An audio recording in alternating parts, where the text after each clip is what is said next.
Chapter 55. A few days after this visit, Mr. Bingley called again, and alone. His friend had left him that morning for London, but was to return home in 10 days' time.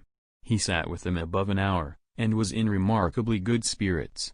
Mrs. Bennet invited him to dine with them, but, with many expressions of concern, he confessed himself engaged elsewhere. "Next time you call," said she, "I hope we shall be more lucky." He should be particularly happy at any time, etc., etc., and if she would give him leave, would take an early opportunity of waiting on them. "Can you come tomorrow?" Yes, he had no engagement at all for tomorrow, and her invitation was accepted with alacrity. He came, and in such very good time that the ladies were none of them dressed.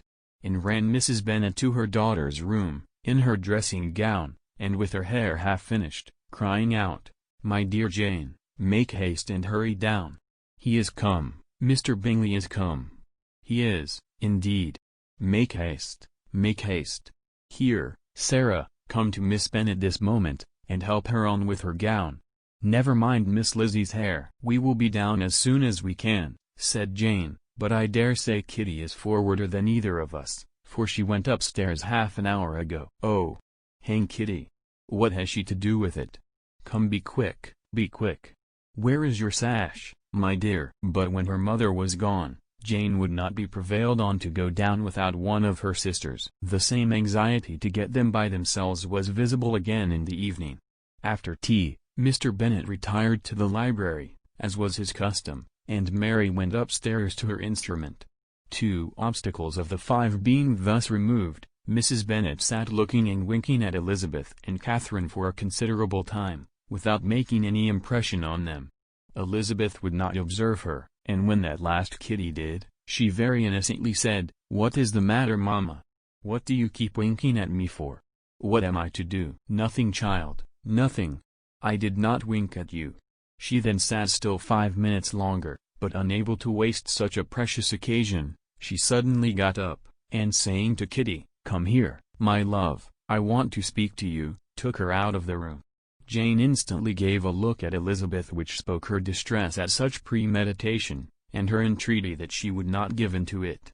In a few minutes, Mrs. Bennet half opened the door and called out, "Lizzie, my dear, I want to speak with you." Elizabeth was forced to go. "We may as well leave them by themselves, you know," said her mother, as soon as she was in the hall.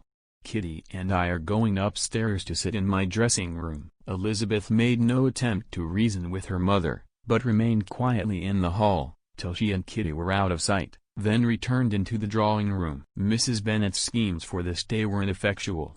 Bingley was everything that was charming, except the professed lover of her daughter. His ease and cheerfulness rendered him a most agreeable addition to their evening party, and he bore with the ill-judged officiousness of the mother, and heard all her silly remarks with a forbearance and command of countenance particularly grateful to the daughter. He scarcely needed an invitation to stay supper, and before he went away, an engagement was formed, chiefly through his own and Mrs. Bennet's means, for his coming next morning to shoot with her husband. After this day, Jane said no more of her indifference. Not a word passed between the sisters concerning Bingley, but Elizabeth went to bed in the happy belief that all must speedily be concluded, unless Mr. Darcy returned within the stated time. Seriously, however, she felt tolerably persuaded that all this must have taken place with that gentleman's concurrence. Bingley was punctual to his appointment, and he and Mr. Bennet spent the morning together, as had been agreed on. The latter was much more agreeable than his companion expected. There was nothing of presumption or folly in Bingley that could provoke his ridicule, or disgust him into silence, and he was more communicative, and less eccentric, than the other had ever seen him. Bingley of course returned with him to dinner, and in the evening Mrs. Bennet's invention was again at work to get everybody away from him and her daughter. Elizabeth, who had a letter to write, went into the breakfast-room for that purpose soon after tea, for as the others were all going to sit down to cards, she could not be wanted to counteract her mother's schemes. But on returning to the drawing-room, when her letter was finished, she saw, to her infinite surprise, there was reason to fear that her mother had been too ingenious for her. On opening the door, she perceived her sister and Bingley standing together over the hearth, as if engaged in earnest conversation, and had this led to no suspicion, The faces of both, as they hastily turned round and moved away from each other, would have told it all. Their situation was awkward enough, but hers she thought was still worse. Not a syllable was uttered by either, and Elizabeth was on the point of going away again, when Bingley, who as well as the other had sat down, suddenly roused, and whispering a few words to her sister, ran out of the room. Jane could have no reserves from Elizabeth, where confidence would give pleasure, and instantly embracing her, acknowledged, with the liveliest emotion, that she was the happiest creature in the world. "'Tis too much," she added, "by far too much. I do not deserve it. Oh! Why is not everybody as happy?" Elizabeth's congratulations were given with a sincerity, a warmth, a delight, which words could but poorly express. Every sentence of kindness was a fresh source of happiness to Jane. But she would not allow herself to stay with her sister, or say half that remained to be said for the present. "I must go instantly to my mother," she cried. "I would not on any account trifle with her affectionate solicitude, or allow her to hear it from anyone but myself. He is gone to my father already. Oh, Lizzie, to know that what I have to relate will give such pleasure to all my dear family. How shall I bear so much happiness?" She then hastened away to her mother, who had purposely broken up the card party, and was sitting upstairs with Kitty. Elizabeth, who was left by herself, now smiled at the rapidity and ease with which an affair was finally settled, that had given them so many previous months of suspense and vexation. "And this," said she, "is the end of all his friends' anxious circumspection, of all his sister's falsehood and contrivance.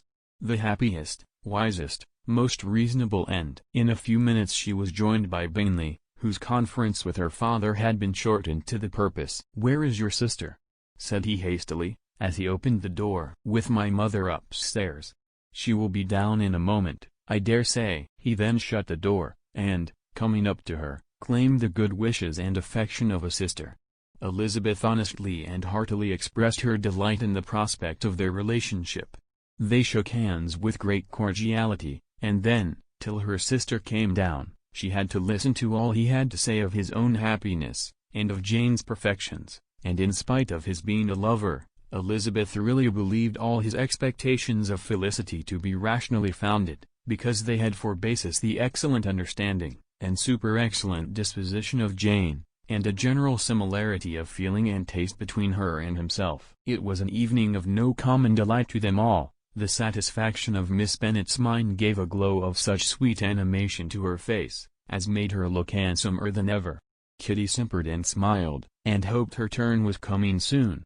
Mrs. Bennet could not give her consent or speak her approbation in terms warm enough to satisfy her feelings, though she talked to Bingley of nothing else for half an hour, and when Mr. Bennet joined them at supper, his voice and manner plainly showed how really happy he was. Not a word, however, passed his lips in allusion to it, till their visitor took his leave for the night, but as soon as he was gone, he turned to his daughter, and said, "Jane, I congratulate you. You will be a very happy woman." Jane went to him instantly, kissed him, and thanked him for his goodness. "You are a good girl," he replied, "and I have great pleasure in thinking you will be so happily settled. I have not a doubt of your doing very well together. Your tempers are by no means unlike. You are each of you so complying, that nothing will ever be resolved on, so easy, that every servant will cheat you, and so generous, that you will always exceed your income." "I hope not so. Imprudence or thoughtlessness in money matters would be unpardonable in me." "Exceed their income? My dear Mr. Bennet," cried his wife, "what are you talking of? Why, he has 4,000 or 5,000 a year, and very likely more." Then addressing her daughter, "Oh, my dear, dear Jane, I am so happy. I am sure I shan't get a wink of sleep all night. I knew how it would be. I always said it must be so, at last. I was sure you could not be so beautiful for nothing. I remember, as soon as ever I saw him, when he first came into Hertfordshire last year, I thought how likely it was that you should come together. Oh, he is the handsomest young man that ever was seen." Wickham, Lydia, were all forgotten. Jane was beyond competition her favorite child. At that moment, she cared for no other. Her younger sisters soon began to make interest with her for objects of happiness which she might in future be able to dispense. Mary petitioned for the use of the library at Netherfield, and Kitty begged very hard for a few balls there every winter. Bingley, from this time, was of course a daily visitor at Longbourn, coming frequently before breakfast, and always remaining till after supper, unless when some barbarous neighbor, who could not be enough detested, had given him an invitation to dinner which he thought himself obliged to accept. Elizabeth had now but little time for conversation with her sister, for while he was present, Jane had no attention to bestow on anyone else, but she found herself considerably useful to both of them in those hours of separation that must sometimes occur. In the absence of Jane, he always attached himself to Elizabeth, for the pleasure of talking of her, and when Bingley was gone, Jane constantly sought the same means of relief. "He has made me so happy," said she, one evening, "by telling me that he was totally ignorant of my being in town last spring. I had not believed it possible." "I suspected as much," replied Elizabeth. "But how did he account for it?" "It must have been his sister's doing. They were certainly no friends to his acquaintance with me, which I cannot wonder at, since he might have chosen so much more advantageously in many respects. But when they see, as I trust they will, that their brother is happy with me, they will learn to be contented, and we shall be on good terms again, though we can never be what we once were to each other." "That is the most unforgiving speech," said Elizabeth, "that I ever heard you utter. Good girl!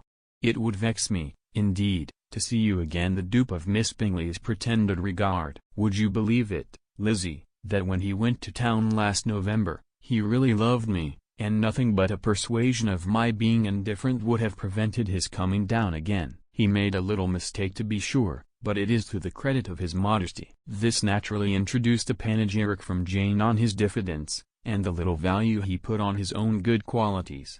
Elizabeth was pleased to find that he had not betrayed the interference of his friend, for, though Jane had the most generous and forgiving heart in the world, she knew it was a circumstance which must prejudice her against him. "I am certainly the most fortunate creature that ever existed," cried Jane.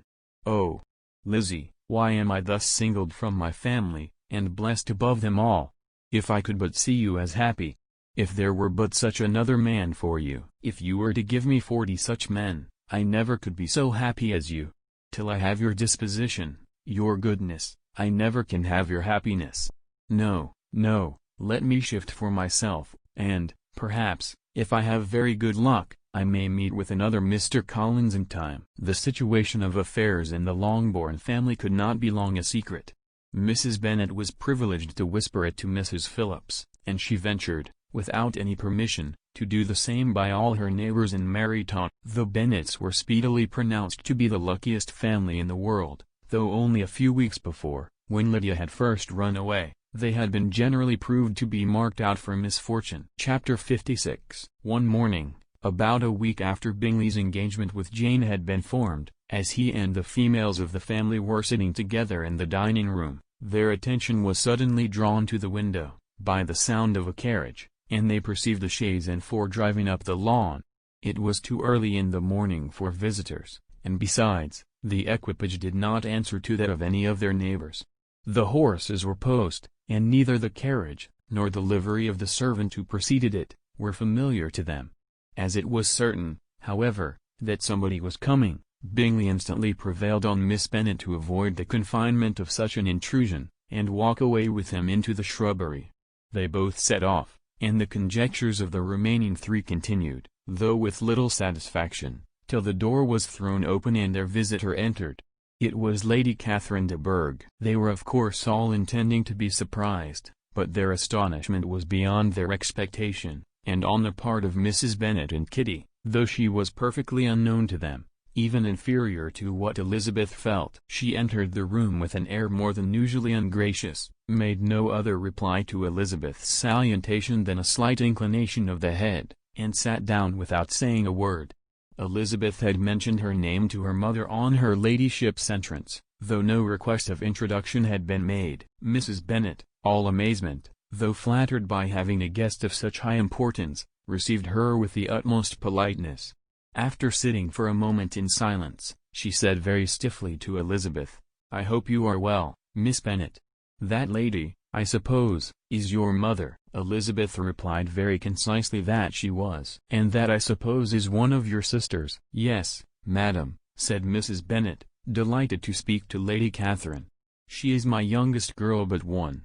My youngest of all is lately married, and my eldest is somewhere about the grounds, walking with a young man who, I believe, will soon become a part of the family. You have a very small park here, returned Lady Catherine after a short silence. It is nothing in comparison of Rosings, my lady, I dare say, but I assure you it is much larger than Sir William Lucas's. This must be a most inconvenient sitting room for the evening. In summer, the windows are full west. Mrs. Bennet assured her that they never sat there after dinner, and then added, may I take the liberty of asking your ladyship whether you left Mr. and Mrs. Collins well? Yes, very well.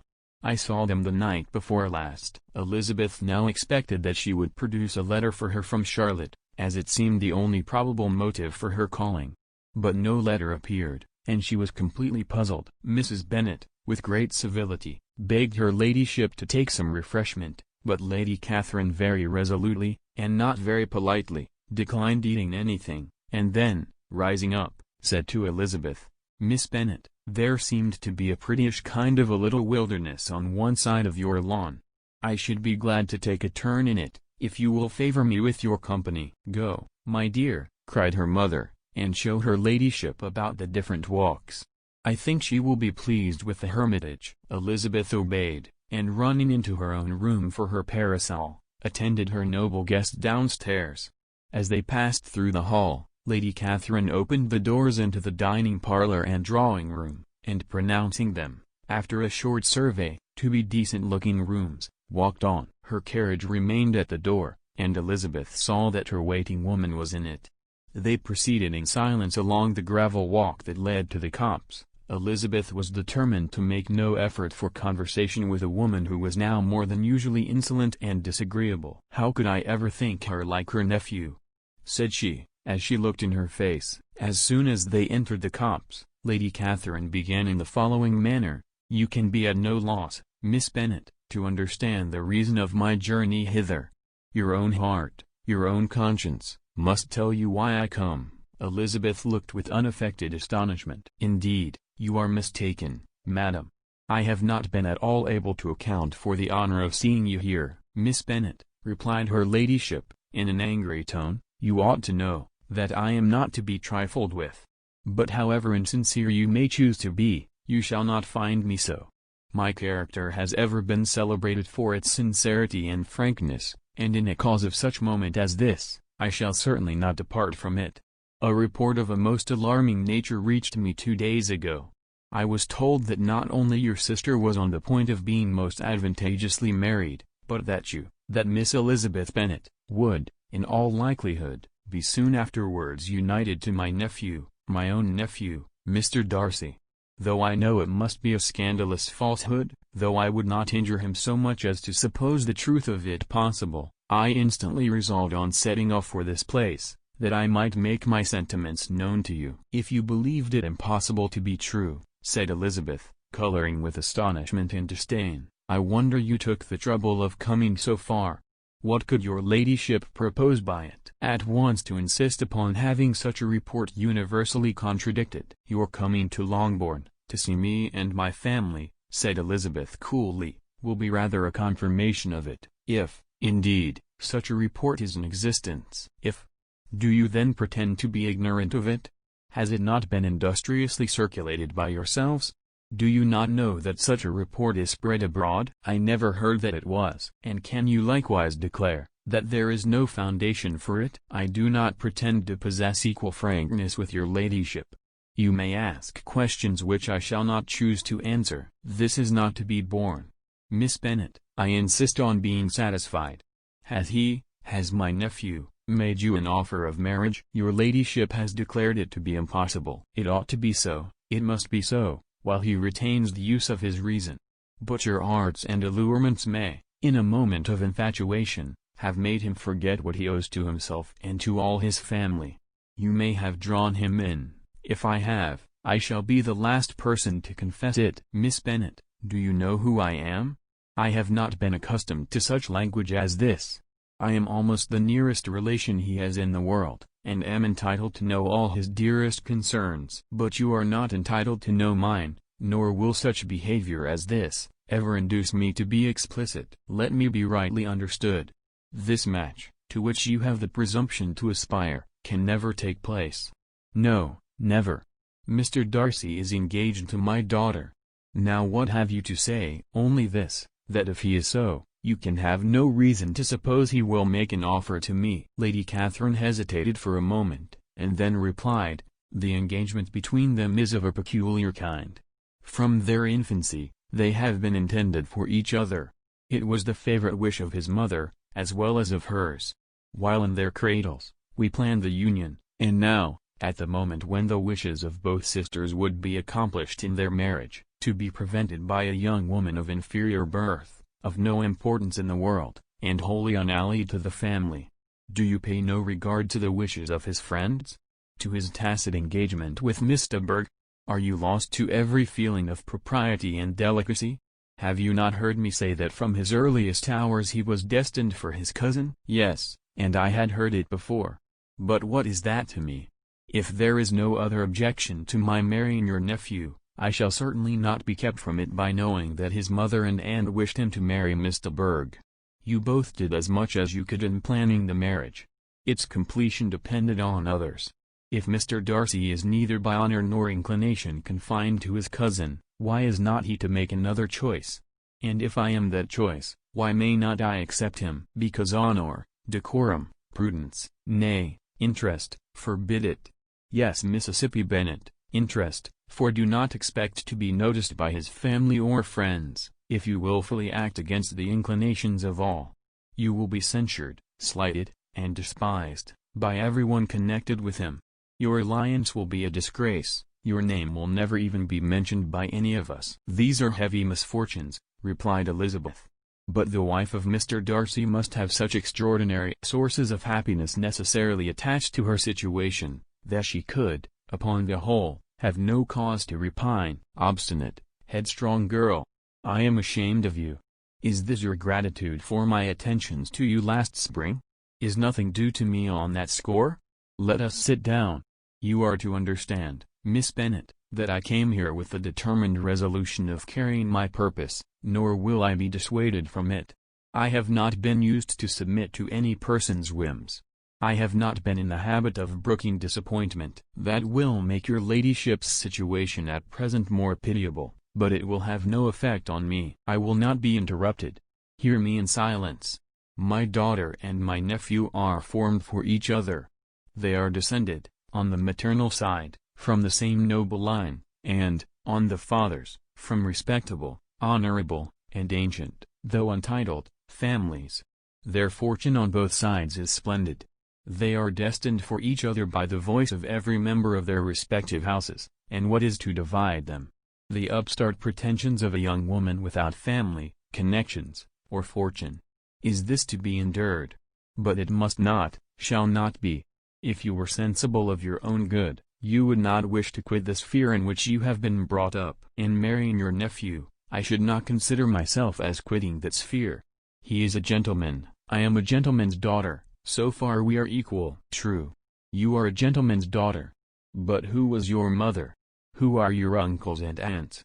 Do not imagine me ignorant of their condition. Whatever my connections may be, said Elizabeth, if your nephew does not object to them, they can be nothing to you. Tell me once for all, are you engaged to him? Though Elizabeth would not, for the mere purpose of obliging Lady Catherine, have answered this question, she could not but say, after a moment's deliberation, I am not. Lady Catherine seemed pleased. And will you promise me, never to enter into such an engagement? I will make no promise of the kind. Miss Bennet, I am shocked and astonished.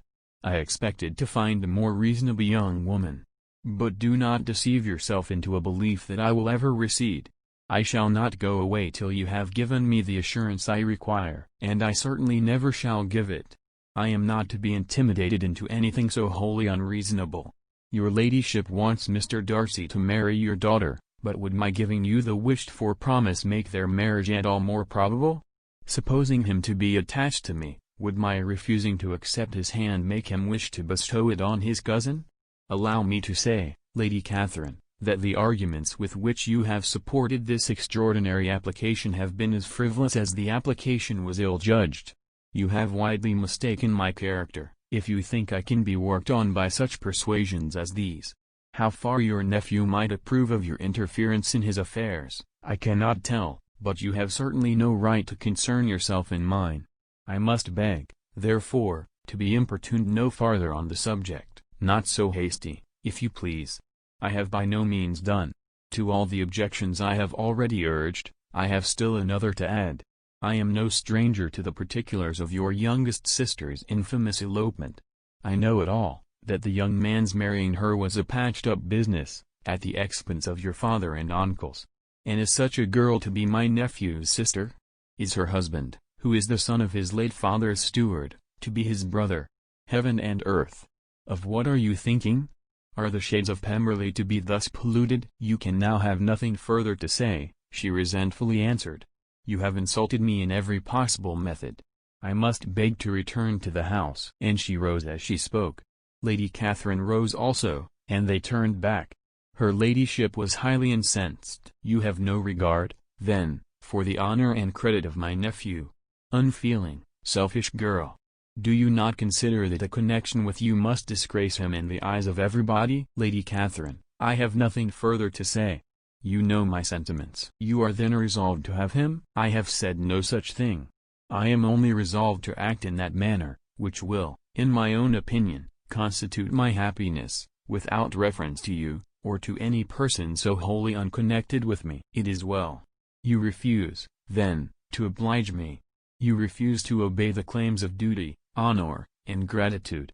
You are determined to ruin him in the opinion of all his friends, and make him the contempt of the world. Neither duty, nor honor, nor gratitude, replied Elizabeth, have any possible claim on me, in the present instance. No principle of either would be violated by my marriage with Mr. Darcy. And with regard to the resentment of his family, or the indignation of the world, if the former were excited by his marrying me, it would not give me one moment's concern, and the world in general would have too much sense to join in the scorn. And this is your real opinion. This is your final resolve. Very well. I shall now know how to act. Do not imagine, Miss Bennet, that your ambition will ever be gratified. I came to try you. I hoped to find you reasonable, but, depend upon it, I will carry my point. In this manner Lady Catherine talked on, till they were at the door of the carriage, when, turning hastily round, she added, I take no leave of you, Miss Bennet. I send no compliments to your mother. You deserve no such attention. I am most seriously displeased. Elizabeth made no answer, and without attempting to persuade her ladyship to return into the house, walked quietly into it herself. She heard the carriage drive away as she proceeded upstairs. Her mother impatiently met her at the door of the dressing-room, to ask why Lady Catherine would not come in again and rest herself. She did not choose it, said her daughter, she would go. She is a very fine-looking woman. And her calling here was prodigiously civil. For she only came, I suppose, to tell us the Collinses were well. She is on her road somewhere, I dare say, and so, passing through Meryton, thought she might as well call on you. I suppose she had nothing particular to say to you, Lizzie. Elizabeth was forced to give in to a little falsehood here, for to acknowledge the substance of their conversation was impossible. Chapter 57. The discomposure of spirits which this extraordinary visit threw Elizabeth into, could not be easily overcome, nor could she, for many hours, learn to think of it less than incessantly. Lady Catherine, it appeared, had actually taken the trouble of this journey from Rosings, for the sole purpose of breaking off her supposed engagement with Mr. Darcy. It was a rational scheme, to be sure. But from what the report of their engagement could originate, Elizabeth was at a loss to imagine, till she recollected that his being the intimate friend of Bingley, and her being the sister of Jane, was enough, at a time when the expectation of one wedding made everybody eager for another, to supply the idea. She had not herself forgotten to feel that the marriage of her sister must bring them more frequently together. And her neighbors at Lucas Lodge, therefore, for through their communication with the Collinses, the report, she concluded, had reached Lady Catherine, had only set that down as almost certain and immediate, which she had looked forward to as possible at some future time. In revolving Lady Catherine's expressions, however, she could not help feeling some uneasiness as to the possible consequence of her persisting in this interference. From what she had said of her resolution to prevent their marriage, it occurred to Elizabeth that she must meditate an application to her nephew, and how he might take a similar representation of the evils attached to a connection with her, she dared not pronounce. She knew not the exact degree of his affection for his aunt, or his dependence on her judgment, but it was natural to suppose that he thought much higher of her ladyship than she could do, and it was certain that, in enumerating the miseries of a marriage with one, whose immediate connections were so unequal to his own, his aunt would address him on his weakest side. With his notions of dignity, he would probably feel that the arguments, which to Elizabeth had appeared weak and ridiculous, contained much good sense and solid reasoning. If he had been wavering before as to what he should do, which had often seemed likely, the advice and entreaty of so near a relation might settle every doubt, and determine him at once to be as happy as dignity unblemished could make him. In that case he would return no more. Lady Catherine might see him in her way through town, and his engagement to Bingley of coming again to Netherfield must give way. If, therefore, an excuse for not keeping his promise should come to his friend within a few days, she added, I shall know how to understand it. I shall then give over every expectation, every wish of his constancy. If he is satisfied with only regretting me, when he might have obtained my affections and hand, I shall soon cease to regret him at all. The surprise of the rest of the family, on hearing who their visitor had been, was very great, but they obligingly satisfied it, with the same kind of supposition which had appeased Mrs. Bennet's curiosity, and Elizabeth was spared from much teasing on the subject. The next morning, as she was going downstairs, she was met by her father, who came out of his library with a letter in his hand. Lizzie, said he, I was going to look for you, come into my room. She followed him thither, and her curiosity to know what he had to tell her was heightened by the supposition of its being in some manner connected with the letter he held. It suddenly struck her that it might be from Lady Catherine, and she anticipated with dismay all the consequent explanations. She followed her father to the fireplace, and they both sat down. He then said, I have received a letter this morning that has astonished me exceedingly. As it principally concerns yourself, you ought to know its contents. I did not know before, that I had 2 daughters on the brink of matrimony. Let me congratulate you on a very important conquest. The color now rushed into Elizabeth's cheeks in the instantaneous conviction of its being a letter from the nephew, instead of the aunt, and she was undetermined whether most to be pleased that he explained himself at all, or offended that his letter was not rather addressed to herself, when her father continued, You look conscious. Young ladies have great penetration in such matters as these, but I think I may defy even your sagacity, to discover the name of your admirer. This letter is from Mr. Collins. From Mr. Collins.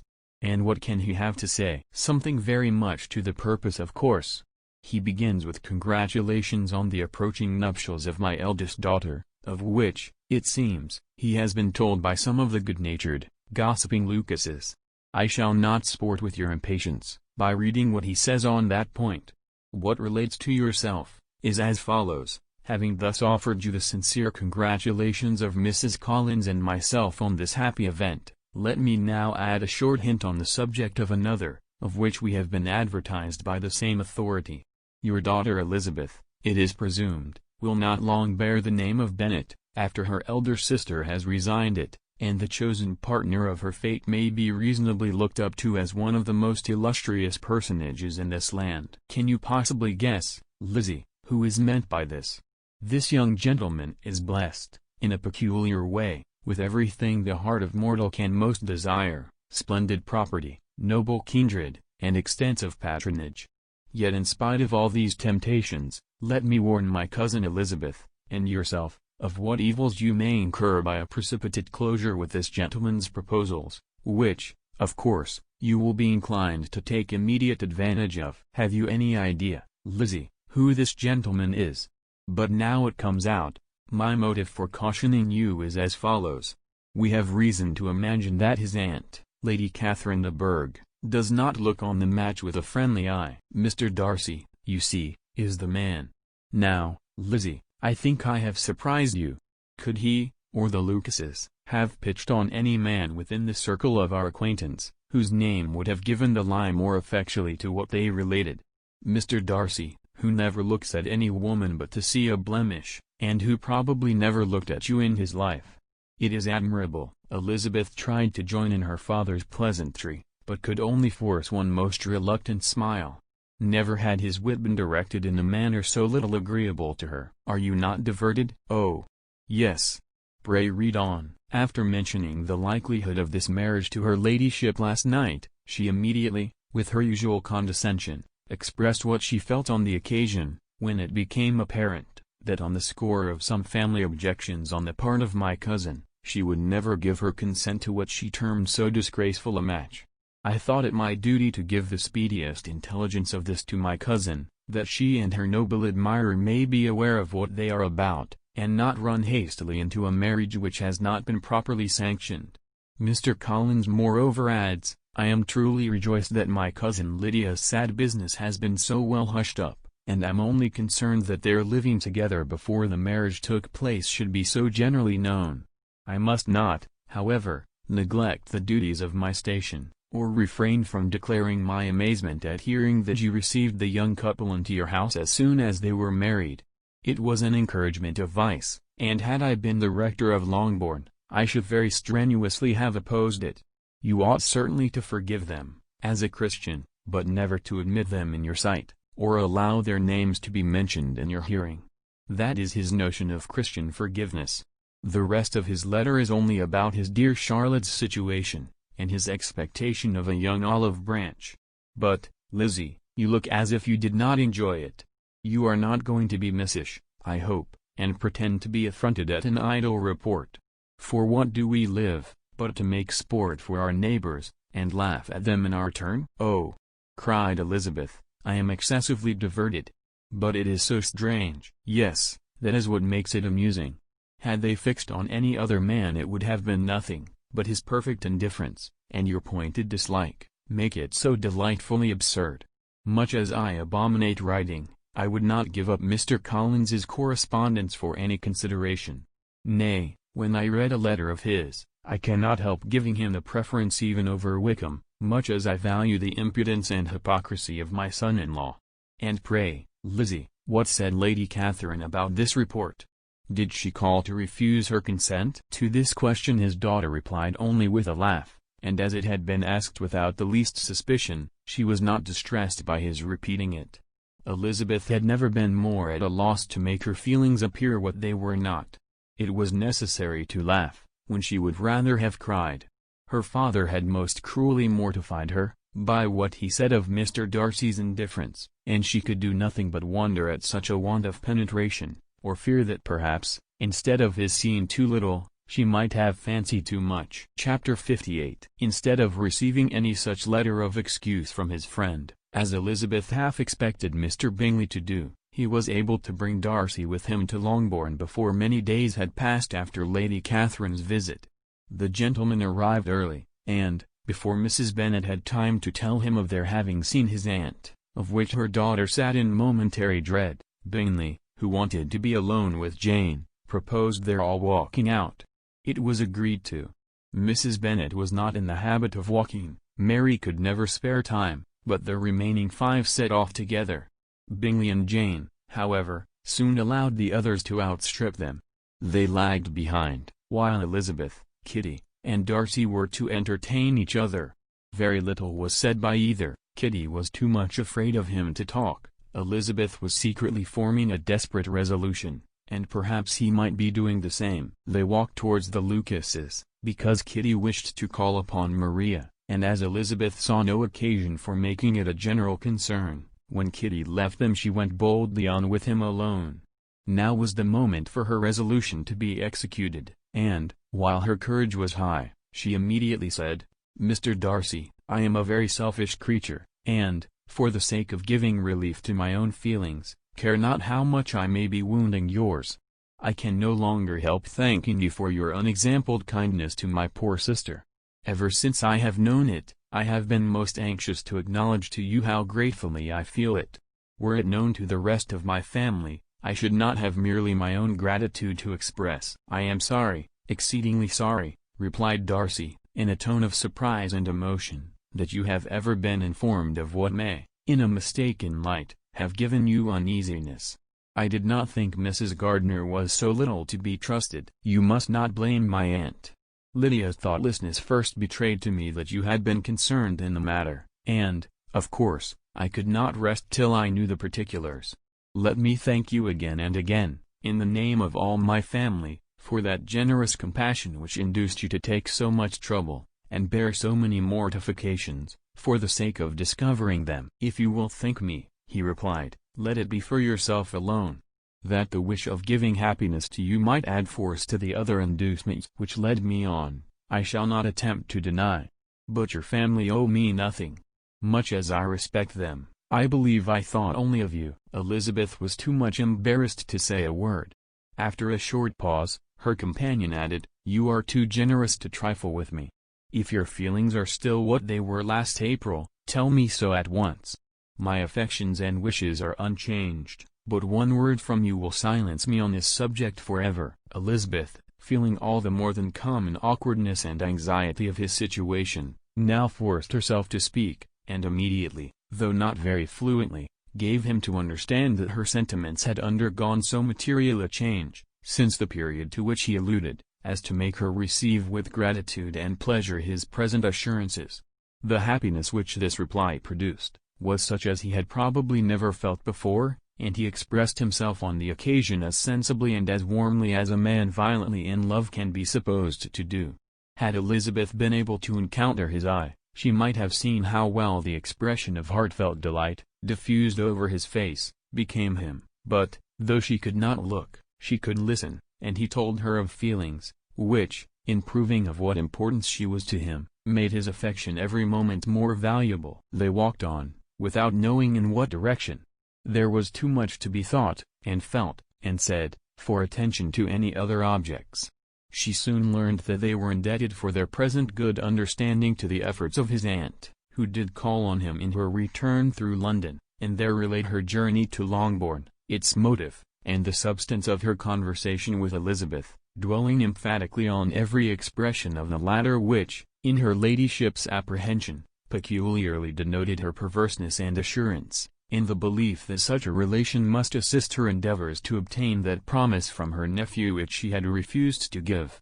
But, unluckily for her ladyship, its effect had been exactly contrariwise. "It taught me to hope," said he, "as I had scarcely ever allowed myself to hope before.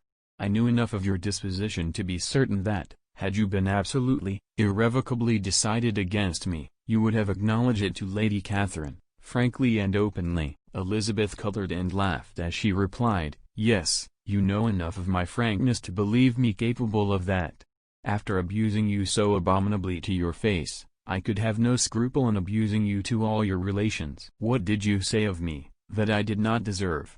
"For, though your accusations were ill-founded, formed on mistaken premises, my behavior to you at the time had merited the severest reproof. It was unpardonable. I cannot think of it without abhorrence." "We will not quarrel for the greater share of blame annexed to that evening," said Elizabeth.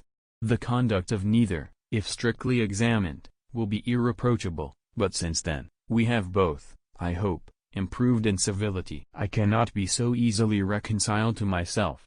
The recollection of what I then said, of my conduct, my manners, my expressions during the whole of it, is now, and has been many months, inexpressibly painful to me.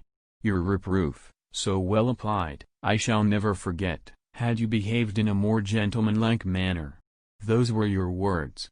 You know not, you can scarcely conceive, how they have tortured me, though it was some time, I confess, before I was reasonable enough to allow their justice. I was certainly very far from expecting them to make so strong an impression. I had not the smallest idea of their being ever felt in such a way. I can easily believe it.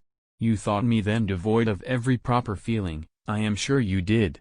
The turn of your countenance I shall never forget, as you said that I could not have addressed you in any possible way that would induce you to accept me. Oh! Do not repeat what I then said. These recollections will not do at all. I assure you that I have long been most heartily ashamed of it." Darcy mentioned his letter. "Did it," said he, Did it soon make you think better of me? Did you, on reading it, give any credit to its contents?" She explained what its effect on her had been, and how gradually all her former prejudices had been removed. "I knew," said he, "that what I wrote must give you pain, but it was necessary. I hope you have destroyed the letter. There was one part especially, the opening of it, which I should dread your having the power of reading again.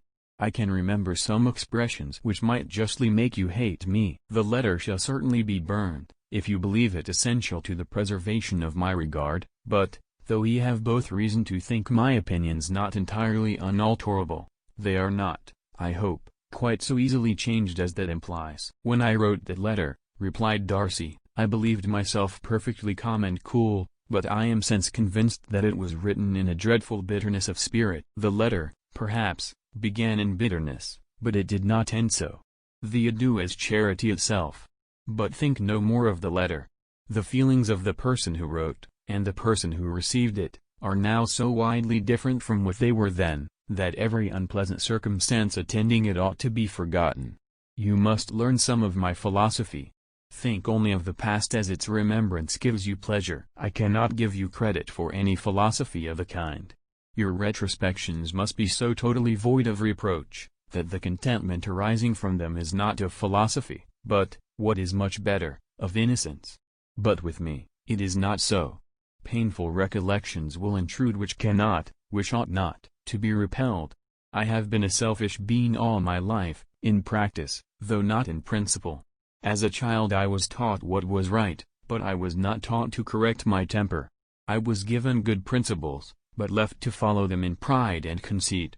Unfortunately an only son, for many years an only child, I was spoilt by my parents, who, though good themselves, my father, particularly, all that was benevolent and amiable, allowed, encouraged, almost taught me to be selfish and overbearing, to care for none beyond my own family circle, to think meanly of all the rest of the world, to wish at least to think meanly of their sense and worth compared with my own. Such I was, from 8 to 28, and such I might still have been but for you, dearest, loveliest Elizabeth.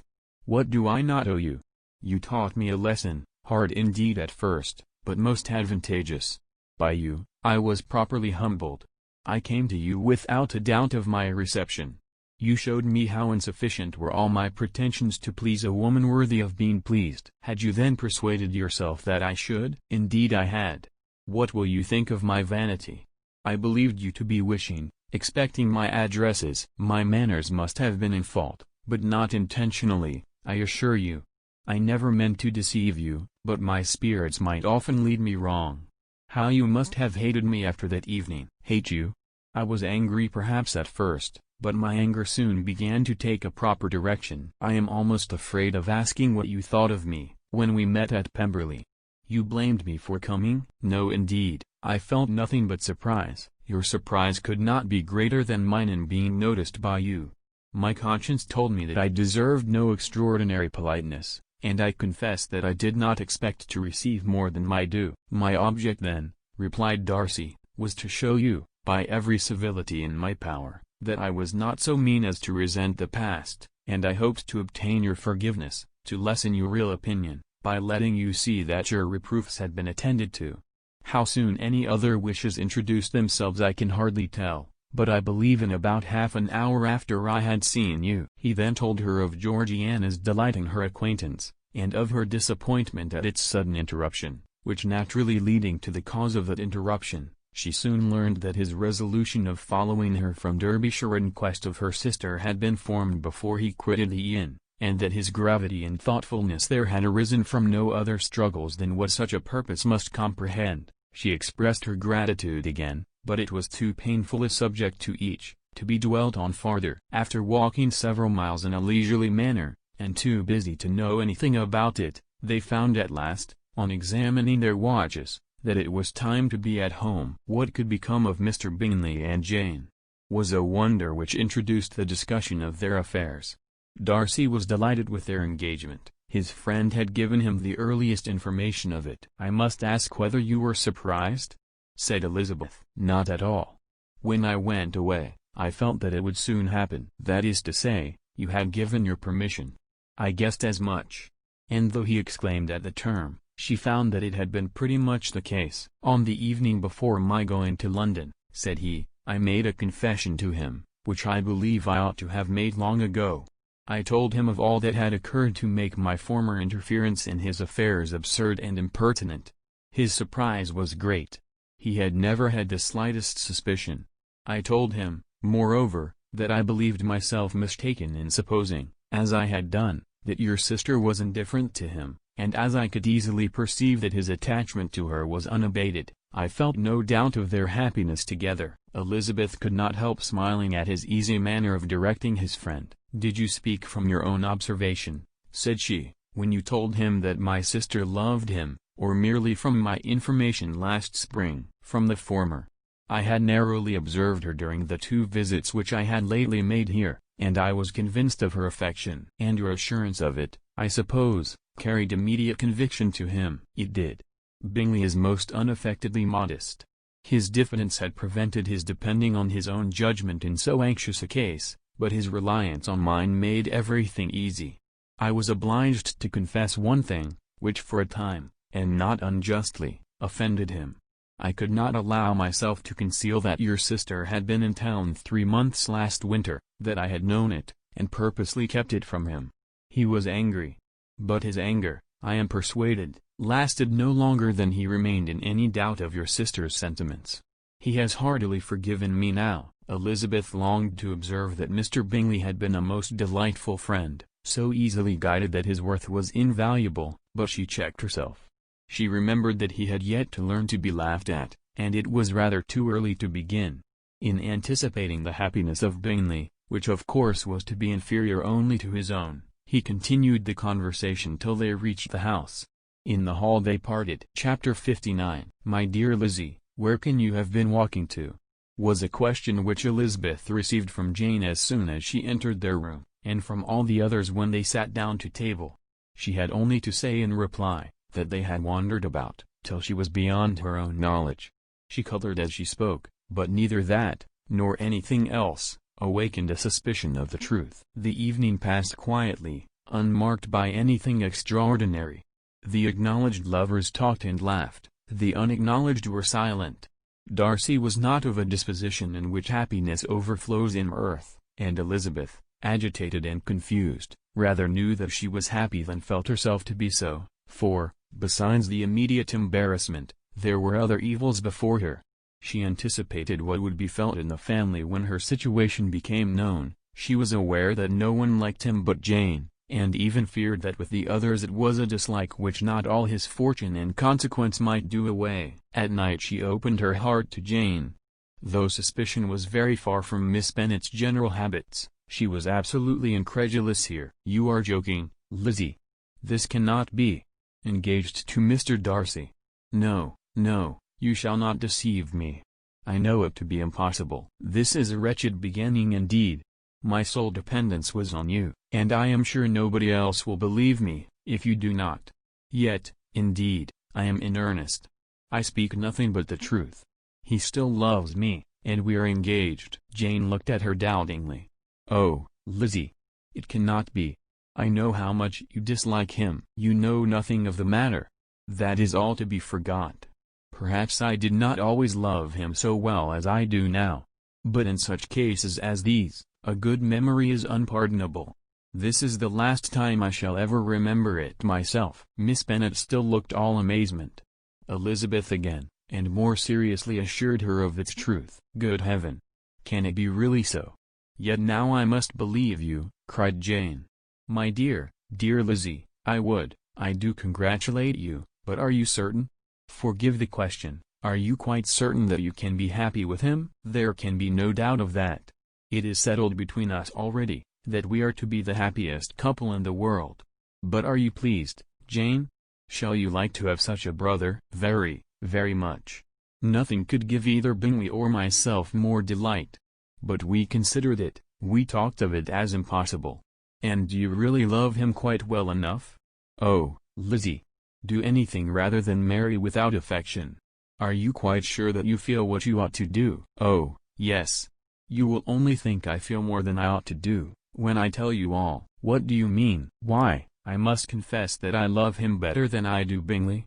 I am afraid you will be angry, my dearest sister. Now be serious. I want to talk very seriously. Let me know everything that I am to know, without delay. Will you tell me how long you have loved him?" "It has been coming on so gradually, that I hardly know when it began. But I believe I must date it from my first seeing his beautiful grounds at Pemberley." Another entreaty that she would be serious, however, produced the desired effect, and she soon satisfied Jane by her solemn assurances of attachment. When convinced on that article, Miss Bennet had nothing further to wish. "Now I am quite happy," said she, "for you will be as happy as myself. I always had a value for him. Were it for nothing but his love of you, I must always have esteemed him, but now, as Bingley's friend and your husband, there can be only Bingley and yourself more dear to me. But Lizzie, you have been very sly, very reserved with me. How little did you tell me of what passed at Pemberley and Lambton. I owe all that I know of it to another, not to you." Elizabeth told her the motives of her secrecy. She had been unwilling to mention Bingley, and the unsettled state of her own feelings had made her equally avoid the name of his friend. But now she would no longer conceal from her his share in Lydia's marriage. All was acknowledged, and half the night spent in conversation. "Good gracious!" cried Mrs. Bennet, as she stood at a window the next morning, "if that disagreeable Mr. Darcy is not coming here again with our dear Bingley! What can he mean by being so tiresome as to be always coming here? I had no notion but he would go a-shooting, or something or other, and not disturb us with his company. What shall we do with him?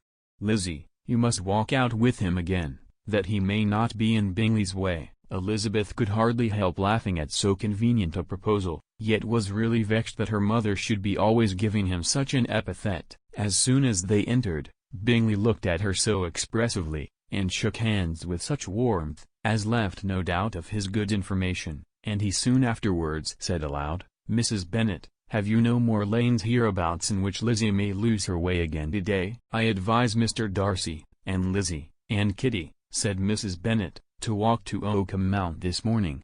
It is a nice long walk, and Mr. Darcy has never seen the view." "It may do very well for the others," replied Mr. Bingley, "but I am sure it will be too much for Kitty." "Won't it, Kitty?" Kitty owned that she had rather stay at home. Darcy professed a great curiosity to see the view from the Mount, and Elizabeth silently consented. As she went upstairs to get ready, Mrs. Bennet followed her, saying, "I am quite sorry, Lizzie, that you should be forced to have that disagreeable man all to yourself. But I hope you will not mind it. It is all for Jane's sake, you know, and there is no occasion for talking to him, except just now and then. So, do not put yourself to inconvenience." During their walk, it was resolved that Mr. Bennet's consent should be asked in the course of the evening. Elizabeth reserved to herself the application for her mother's. She could not determine how her mother would take it, sometimes doubting whether all his wealth and grandeur would be enough to overcome her abhorrence of the man. But whether she were violently set against the match, or violently delighted with it, it was certain that her manner would be equally ill adapted to do credit to her sense, and she could no more bear that Mr. Darcy should hear the first raptures of her joy, than the first vehemence of her disapprobation. In the evening, soon after Mr. Bennet withdrew to the library, she saw Mr. Darcy rise also and follow him, and her agitation on seeing it was extreme. She did not fear her father's opposition, but he was going to be made unhappy, and that it should be through her means, that she, his favorite child, should be distressing him by her choice, should be filling him with fears and regrets in disposing of her, was a wretched reflection, and she sat in misery till Mr. Darcy appeared again, when, looking at him, she was a little relieved by his smile. In a few minutes he approached the table where she was sitting with Kitty, and, while pretending to admire her work, said in a whisper, "Go to your father, he wants you in the library." She was gone directly. Her father was walking about the room, looking grave and anxious. "Lizzie," said he, "what are you doing? Are you out of your senses, to be accepting this man? Have not you always hated him?" How earnestly did she then wish that her former opinions had been more reasonable, her expressions more moderate. It would have spared her from explanations and professions which it was exceedingly awkward to give, but they were now necessary, and she assured him, with some confusion, of her attachment to Mr. Darcy. Or, in other words, you are determined to have him. He is rich, to be sure, and you may have more fine clothes and fine carriages than Jane. But will they make you happy? Have you any other objection, said Elizabeth, than your belief of my indifference? None at all. We all know him to be a proud, unpleasant sort of man, but this would be nothing if you really liked him. I do like him, she replied, with tears in her eyes. I love him. Indeed, he has no improper pride. He is perfectly amiable. You do not know what he really is, then pray do not pain me by speaking of him in such terms. Lizzie, said her father, I have given him my consent. He is the kind of man, indeed, to whom I should never dare refuse anything, which he condescended to ask. I now give it to you, if you are resolved on having him. But let me advise you to think better of it. I know your disposition, Lizzie. I know that you could be neither happy nor respectable, unless you truly esteemed your husband, unless you looked up to him as a superior. Your lively talents would place you in the greatest danger in an unequal marriage. You could scarcely escape discredit and misery. My child, let me not have the grief of seeing you unable to respect your partner in life. You know not what you are about. Elizabeth, still more affected, was earnest and solemn in her reply, and at length, by repeated assurances that Mr. Darcy was really the object of her choice, by explaining the gradual change which her estimation of him had undergone, relating her absolute certainty that his affection was not the work of a day, but had stood the test of many months' suspense, and enumerating with energy all his good qualities, she did conquer her father's incredulity, and reconcile him to the match. Well, my dear, said he, when she ceased speaking, I have no more to say. If this be the case, he deserves you. I could not have parted with you, my Lizzie, to anyone less worthy. To complete the favorable impression, she then told him what Mr. Darcy had voluntarily done for Lydia. He heard her with astonishment. This is an evening of wonders, indeed. And so, Darcy did everything, made up the match, gave the money, paid the fellow's debts, and got him his commission. So much the better. It will save me a world of trouble and economy. Had it been your uncle's doing, I must and would have paid him, but these violent young lovers carry everything their own way.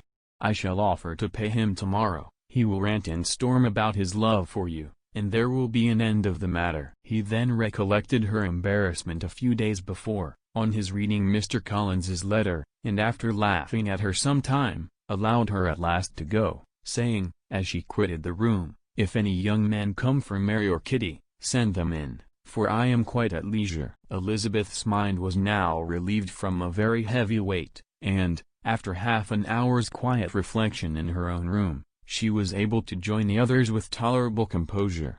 Everything was too recent for gaiety, but the evening passed tranquilly away. There was no longer anything material to be dreaded, and the comfort of ease and familiarity would come in time. When her mother went up to her dressing-room at night, she followed her, and made the important communication.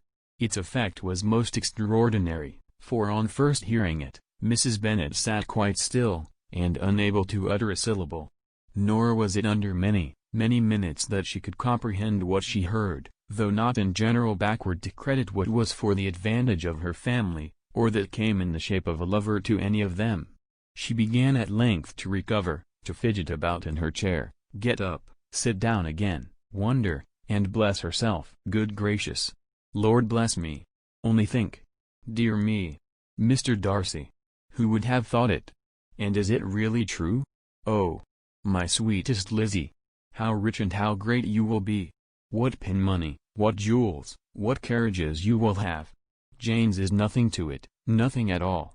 I am so pleased, so happy. Such a charming man. So handsome. So tall. Oh, my dear Lizzie! Pray apologize for my having disliked him so much before. I hope he will overlook it. Dear, dear Lizzie! A house in town. Everything that is charming. 3 daughters married. 10,000 a year. Oh, Lord!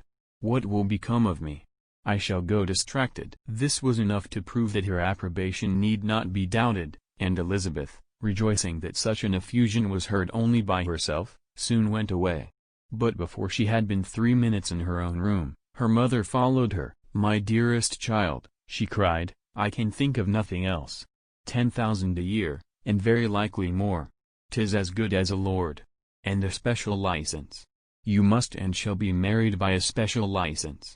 But my dearest love, tell me what dish Mr. Darcy is particularly fond of, that I may have it tomorrow." This was a sad omen of what her mother's behavior to the gentleman himself might be, and Elizabeth found that, though in the certain possession of his warmest affection, and secure of her relations' consent, there was still something to be wished for.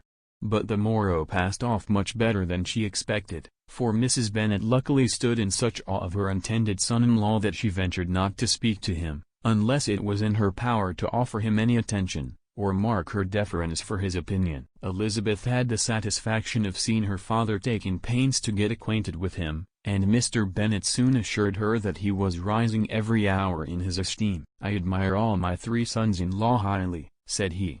"Wickham, perhaps, is my favorite, but I think I shall like your husband quite as well as Jane's." Chapter 60. Elizabeth's spirits soon rising to playfulness again, she wanted Mr. Darcy to account for his having ever fallen in love with her.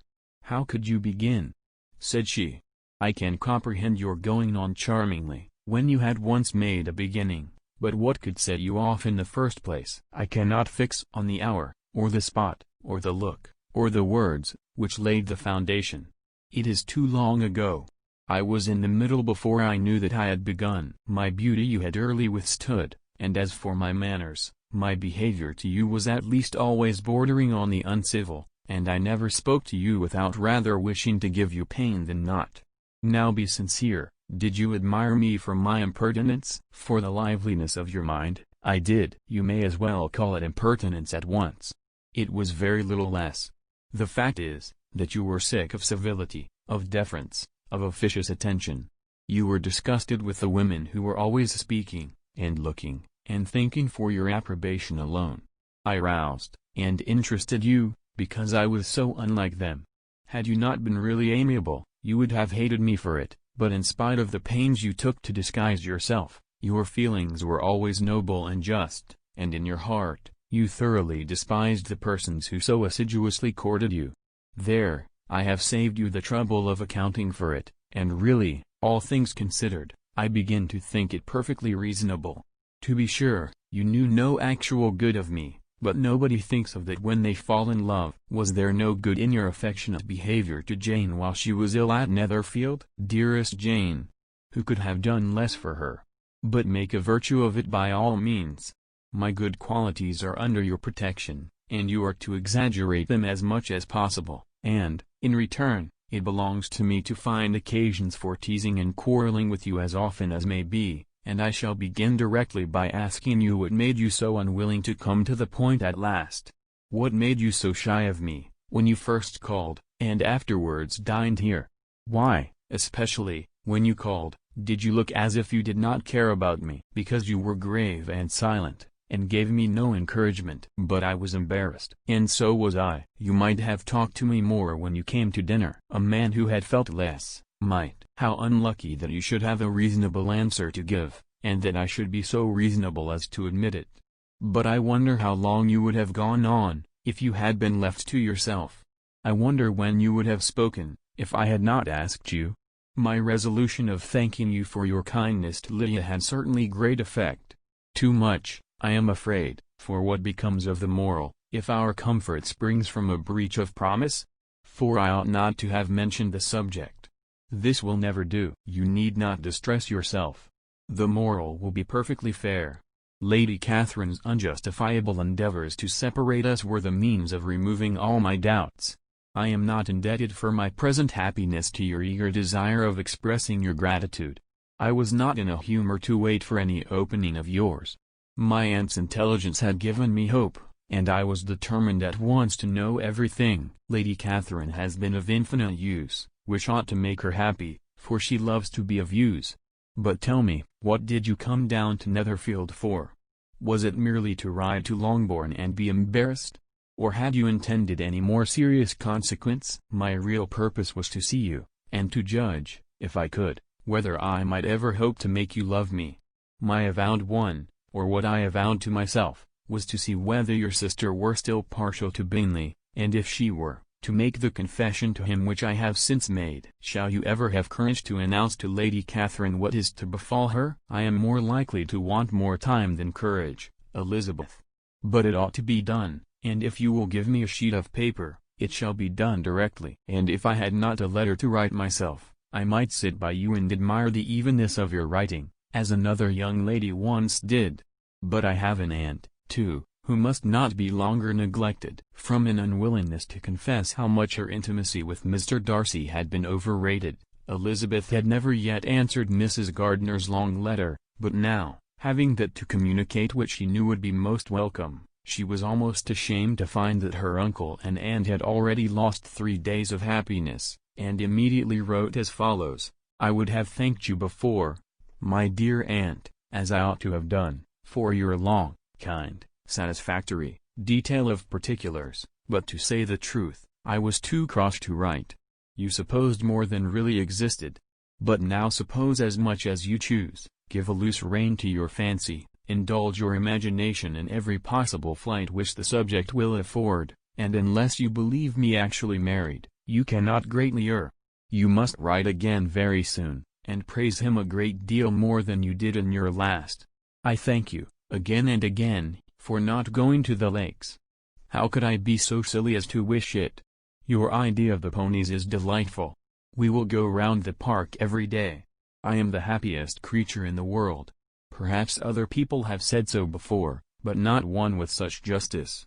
I am happier even than Jane. She only smiles, I laugh. Mr. Darcy sends you all the love in the world that he can spare from me. You are all to come to Pemberley at Christmas. Yours, etc. Mr. Darcy's letter to Lady Catherine was in a different style, and still different from either was what Mr. Bennett sent to Mr. Collins, in reply to his last. Dear Sir, I must trouble you once more for congratulations. Elizabeth will soon be the wife of Mr. Darcy. Console Lady Catherine as well as you can. But, if I were you, I would stand by the nephew. He has more to give. Yours sincerely, etc. Miss Bingley's congratulations to her brother, on his approaching marriage, were all that was affectionate and insincere. She wrote even to Jane on the occasion, to express her delight, and repeat all her former professions of regard.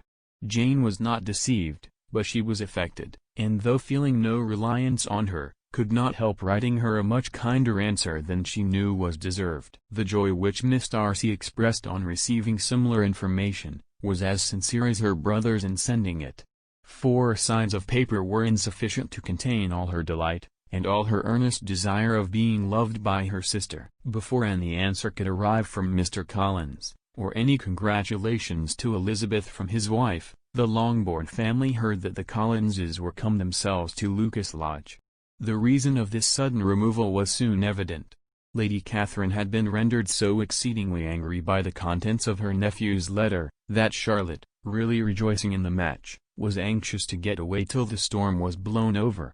At such a moment, the arrival of her friend was a sincere pleasure to Elizabeth, though in the course of their meeting she must sometimes think the pleasure dearly bought, when she saw Mr. Darcy exposed to all the parading and obsequious civility of her husband. He bore it, however, with admirable calmness.